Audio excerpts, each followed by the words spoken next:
I lay frozen in my childhood bedroom, my body locked in place, my mind screaming while my lungs barely worked. I couldn't move.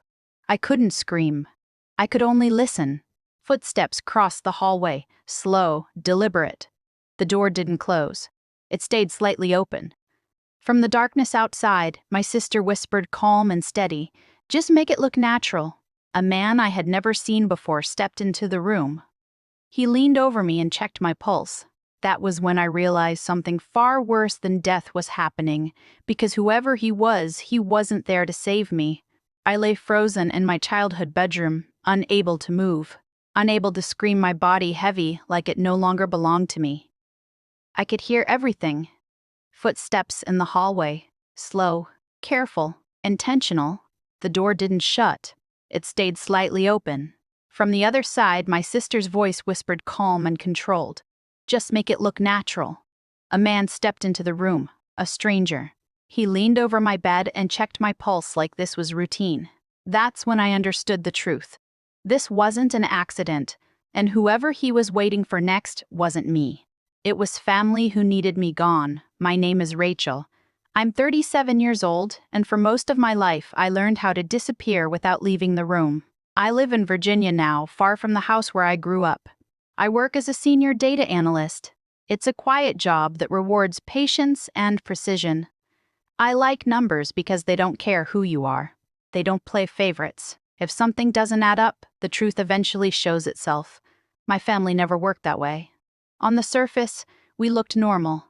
A neat house in a quiet Pennsylvania town, family photos lining the hallway, holiday dinners that smelled like roasted turkey and burnt rolls. If you walked in once a year, you'd think everything was fine. But inside that house, there were roles, and mine was always the extra. My father, Richard, liked control more than conversation. He spoke in conclusions, not questions. My mother, Gloria, learned long ago that silence kept the peace. And my younger sister, Lena, she was the center of gravity, loud, charming, always sure the room was watching her. Growing up, I learned early that praise wasn't evenly distributed. If Lena did well, it was proof of good parenting. If I did well, it was luck or coincidence or quietly ignored. The only person who ever really saw me was my grandmother, Eleanor. She used to let me sit with her at the kitchen table long after everyone else left. She'd slide a mug of tea toward me and say, "You notice things. That matters." When she died, the house felt colder, emptier. At her funeral, I remember watching my father's face. No tears, just relief. At the time, I told myself grief looks different on everyone. Before she passed, Grandma Eleanor gave me a small tin box. "Don't open this in front of your father," she said. "When you're truly on your own, you'll understand." I never opened it. I thought it was sentimental, harmless. Years later, when my mother had knee surgery, I drove back to Pennsylvania to help. 2 weeks off work, just long enough to slip back into old habits, cooking, cleaning, staying out of the way. A few days before I left Virginia, I received a letter about unreported income, a large amount. Money I'd never seen. I brushed it off as a mistake. I wish I hadn't, because that letter wasn't an error. It was the first crack in something my family had been hiding for years. The first few days back in that house felt familiar in the worst way. I woke up early to make coffee my mother barely touched. I helped her to the couch, changed her bandages, sorted her pills into neat little rows for the week. My father hovered in doorways, offering instructions instead of help. Lena stopped by twice, both times dressed like she was heading somewhere better. She took photos with Mom on the couch, arm draped just right, smile angled for the camera. Taking care of her, she posted. Then she was gone within 20 minutes. No one questioned it. They never did. By the fourth night, exhaustion sat deep in my bones. The house had a way of draining you quietly, like a slow leak you don't notice until you're empty. That evening, Lena appeared in my doorway holding a mug. "You've been doing a lot," she said, softer than I'd heard her sound in years. "This will help you sleep." The tea smelled faintly sweet. Chamomile, maybe, or something pretending to be. I hesitated just long enough to feel foolish for hesitating. She was my sister. This was my childhood home.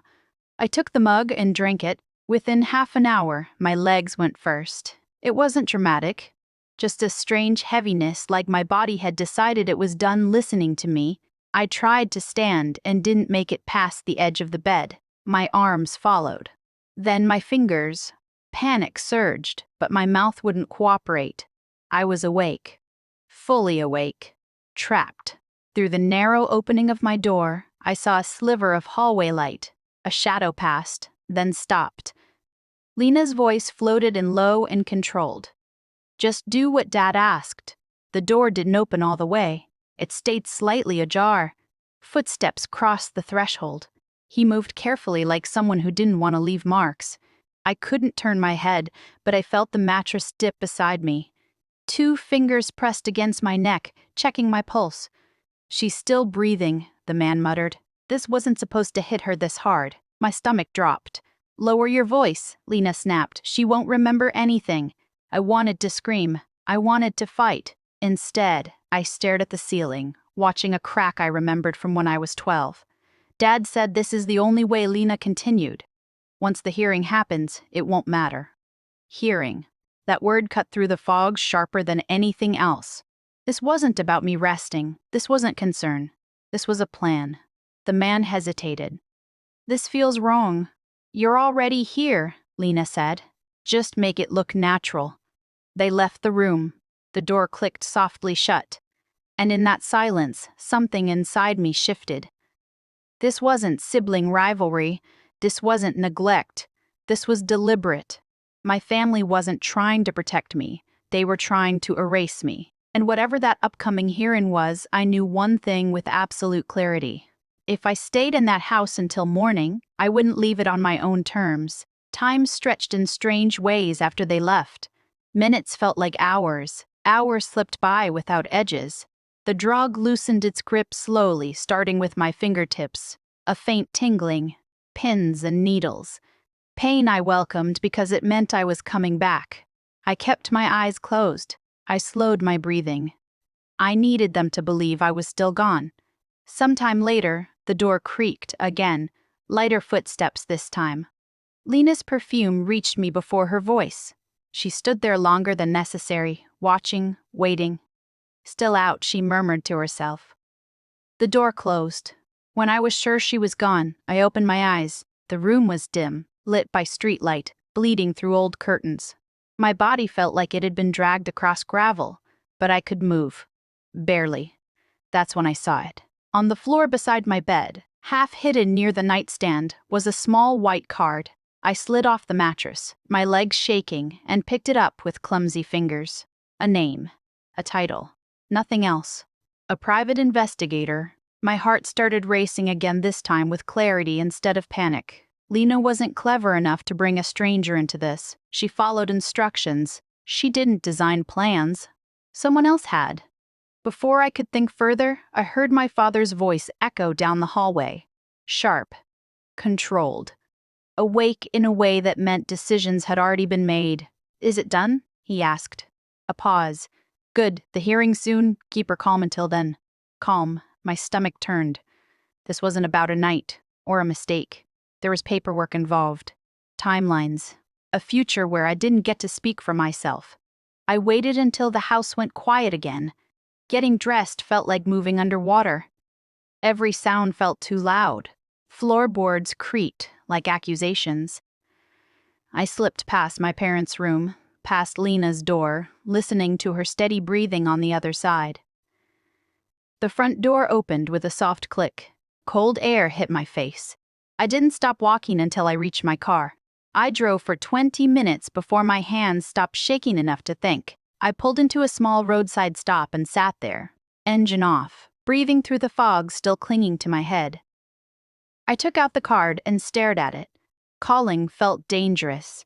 Not calling felt worse. The phone rang 3 times before someone answered. Groggy at first, then alert when I said my name. You were in my room, I told him. You checked my pulse. Silence. You're awake, he said finally. You're not supposed to be. I heard everything I replied. My sister, my father, the hearing. Another pause, heavier this time. Then you need to listen, he said, because what they're doing to you isn't a family issue. It's legal and it's already in motion. I closed my eyes. For years, I'd believed being invisible kept me safe. That night, I understood the truth. It made me the easiest target, and if I wanted my life back, I wasn't going to get it by staying quiet anymore. Marcus didn't sugarcoat anything. What your father filed, he told me over coffee later that morning in Virginia, is a guardian petition. If it goes through, he controls your finances, your decisions, even where you live. I stared at the steam rising from my mug. On what grounds? Incapacity, he said. Financial irresponsibility, emotional instability. I almost laughed. Almost. For months, Marcus continued. He's been building a paper trail. Payments, bills, accounts opened and closed in your name. Money moved around to make it look like you were spiraling. And my sister? I asked. He hesitated. She thinks she's protecting your parents. She believes you were taking money. Your father showed her documents, forged ones. Something in my chest tightened. Not sympathy, not forgiveness, just clarity. Marcus slid a folder across the table. There's more. But if we're going to stop this, we need a lawyer. Today. That's how Sandra Chen entered my life. She didn't waste time on comfort. She asked precise questions, took notes without looking up. When I told her about the night in my bedroom, her jaw tightened just enough to notice. This isn't just financial abuse, she said. It's coercive control. And the timing matters. When is the hearing? Friday, I said. She checked her watch. Then we work fast. That afternoon, back in my apartment, I finally opened the tin box my grandmother had given me. Inside was a folded document and a letter yellowed at the edges. Her handwriting was shaky but unmistakable. She wrote about my father filing false statements after her death, about money that was supposed to go to me, about her fear that he'd never stop if no one challenged him. The document underneath was her original will. Sandra read it twice. Then she exhaled slowly. This changes everything. By Thursday night, we had assembled the story my father never thought I'd be able to tell. Records showing the flow of money. Proof. The accounts tied back to him. A timeline that made his narrative collapse under its own weight. Friday morning, I walked into the courthouse wearing a navy suit I'd owned for years but never felt ready to wear. My father was already there, seated confidently, arm draped over the back of the chair like he owned the room. My mother sat beside him, hands folded, eyes down. Lena was nowhere to be seen. Richard looked up when I entered. For the first time in my life, he didn't hide his shock. "You shouldn't be here," he said quietly as I passed. I didn't respond.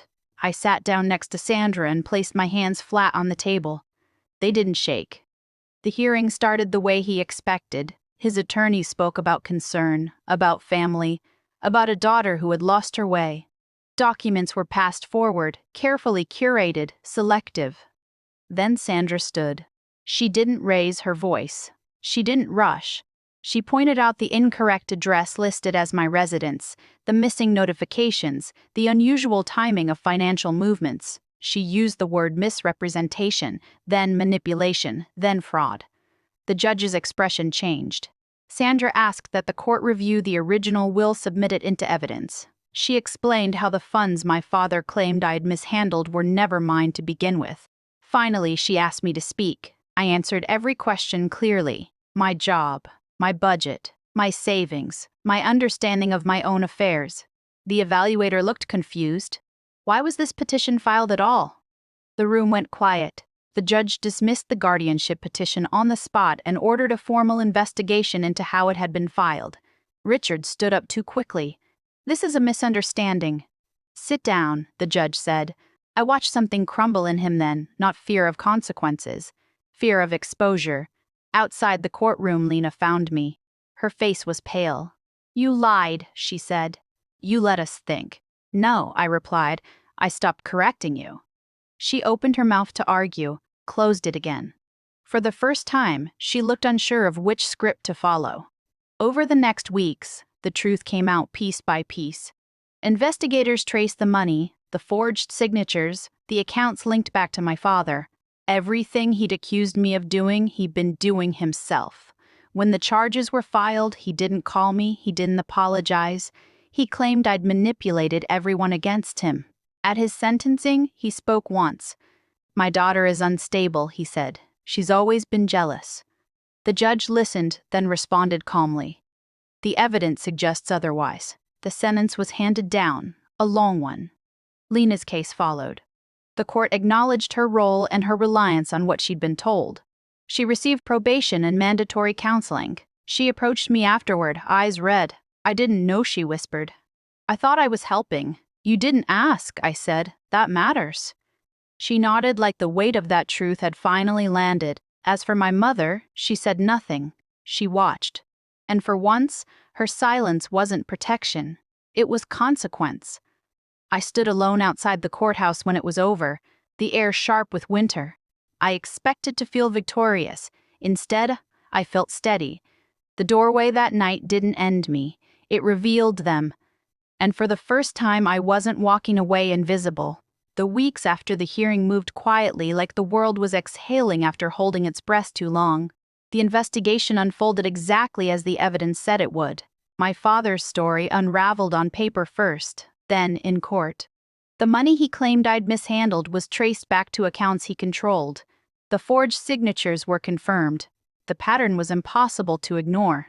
The sentence came down on a gray morning, long enough to make it clear this wasn't a misunderstanding or a family dispute. It was a crime. When they led him away, he never looked at me. Not once. I realized then he never really had. Lena's outcome was different. Probation. Mandatory counseling.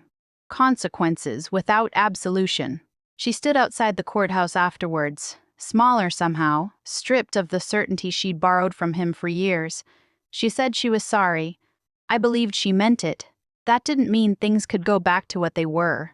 My mother moved out of the house she'd hidden inside for decades. Silence no longer protected her. It simply followed her somewhere else. I returned to Virginia and bought a small place near the water. Mornings were quiet, honest. I slept without locking my door out of fear. Justice didn't feel like triumph. It felt like finally standing on solid ground and knowing no one could pull it out from under me again. For a long time, I believed staying quiet was the same as staying safe. I was wrong. Family doesn't get a free pass to control a race or silence you. Love isn't proven through obedience, and survival isn't selfish. If you've ever been made to feel unstable, ungrateful, or invisible just for protecting yourself, know this: you're not imagining it. If this story resonated with you, share your thoughts in the comments and subscribe so you don't miss the next story where truth finally wins.